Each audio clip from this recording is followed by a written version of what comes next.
G.R.. शिक्षण आपल्या YouTube चॅनलमध्ये आपणा सर्वांचं पुनश्च एकदा सहर्ष स्वागत। राज्य सरकारी कर्मचारी, निमसरकारी कर्मचारी, पेन्शनधारक, शिक्षक, शिक्षकेतर कर्मचाऱ्यांसाठी आताच्या घडीची मोठी आनंदाची बातमी समोर आलेली आहे।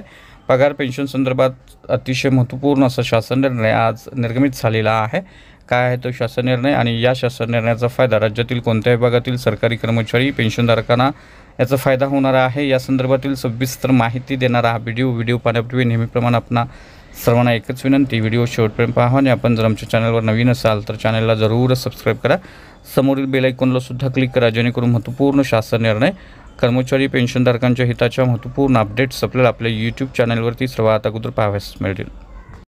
जसे की आपण स्क्रीनवर पाहताय, महाराष्ट्र शासनाचा दिनांक 28 मे 2025 रोजीचा पगार पेन्शन संदर्भातला अतिशय महत्त्वपूर्ण शासन निर्णय, महाराष्ट्र विनियोजन अधिनियम 2025 सन 2025-26 अनुदान वितरण करण्यासंदर्भातला हा महत्त्वपूर्ण असा शासन निर्णय आज निर्गमित झालेला आहे। वित्त विभागाकडून अर्थसंकल्पीय वितरण प्रणालीवर बीम्स प्राप्त झालेल्या अनुदानाचा निधी नियंत्रक अधिकारी, आयुक्त शिक्षण महाराष्ट्र राज्य पुणे, आयुक्त क्रीडा व युवक सेवा महाराष्ट्र राज्य पुणे, सहसचिव, उपसचिव, शालेय शिक्षण व क्रीडा विभाग मंत्रालय मुंबई यांना वितरित करण्याची बाब शासनाच्या विचाराधीन होती आणि या अनुषंगाने सन 2025-26 या आर्थिक वर्षातील शालेय शिक्षण व क्रीडा विभागासाठी अर्थसंकल्पित झालेला व वित्त विभागाकडून बीम्स प्रणालीवर प्राप्त झालेला निधी पुढील प्रमाणे नियंत्रक अधिकाऱ्यांच्या अधीनस्थ ठेवण्यासाठी मान्यता देण्यात आलेली आहे। यामध्ये लेखाशीर्ष नियंत्रक अधिकारी आणि वितरित अनुदान देण्यात आलेलं आहे। त्यामुळे निश्चितच राज्यातील कर्मचारी जे आहेत, विशेषतः शालेय शिक्षण व क्रीडा विभागाशी संबंधित असणारे कर्मचारी, पेन्शनधारक जे आहेत, त्यांना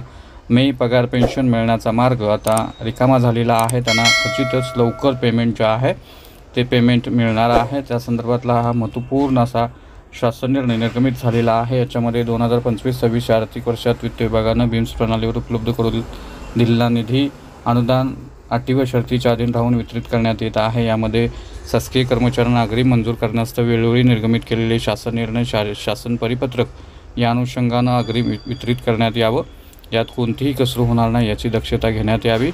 1/5/2001 रोजी किंवा त्यानंतर 2पेक्षा अधिक अपत्य असणाऱ्या अर्जदाराला दुसऱ्या वेळेस जुळ्या अपत्यांचा अपवाद वगळता या अग्रिमाचा लाभ घेता येणार नाही, असे याच्यामध्ये सांगण्यात आलेलं आहे। ज्या उद्देशासाठी निधी अनुदान मंजूर आहे त्या व्यतिरिक्त इतर उद्देशासाठी खर्च करता येणार नाही, इतर लेखाशीर्षाकडे वळती करता येणार नाही आणि या संदर्भातल्या सूचनासुद्धा देण्यात आलेल्या आहेत। पद निर्मितीच्या अनुषंगानं वेतनावरील निधी वाटपाच्या संदर्भात आवश्यक ते उच्चस्तरीय सचिव समिती, मंत्रिमंडळ यांची मान्यता तसेच वित्त विभागानं वेळोवेळी दिलेल्या सूचनाच्या अनुषंगानं कार्यवाही झाल्याची खात्री करण्यात यावी, असंही याच्यामध्ये कळवण्यात आलेलं आहे।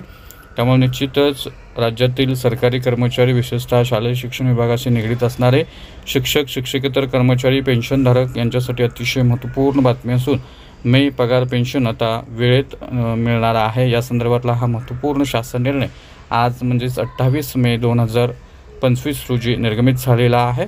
तर हा होता अतिशय महत्त्वपूर्ण शासन निर्णय, महत्त्वपूर्ण बातमी। अशाच महत्त्वपूर्ण शासन निर्णयासाठी, रोजच्या महत्त्वपूर्ण अपडेटसाठी चॅनलला सबस्क्राइब करा, व्हिडिओ आवडल्यास लाईक करा, आपल्या मित्रपरिवारांच्या मध्ये शेअर करा। धन्यवाद।